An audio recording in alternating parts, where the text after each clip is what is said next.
Здравейте хора, както виждате за този епизод съм събрал 10 910 джема, за да мога да отварям пакети и днес ще отваряме може би от 100 до 105 и 98 до 105.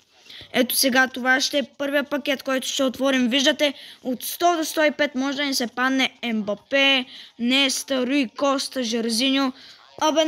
На всичко ще съм доволен, само че трябва да е над 103. Нека да видим.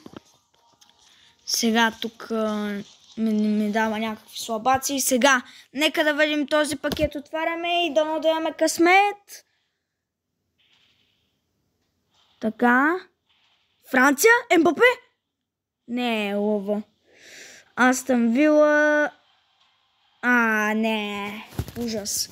Добре, хора, нека да видим втория пакет. Сега мисля да отворя от 99 до 105 и да се надяваме, че ще ми даде нещо хубаво този път. И сега нека да видим. Отваряме, нека да видим. Нещо хубаво, моля ви се EA Sports. Германия? Пак лъва. Кой е това? 102, горе-долу става, но мисля, че няма да го ползвам в отбора. Сега имам още 5400 джема. Тук имаме също от 100 до 105. И хора, това мисля, че ще е последния пакет. Така че като за последно, моля ви EA Sports, дайте ми нещо хубаво. 105 ми трябва.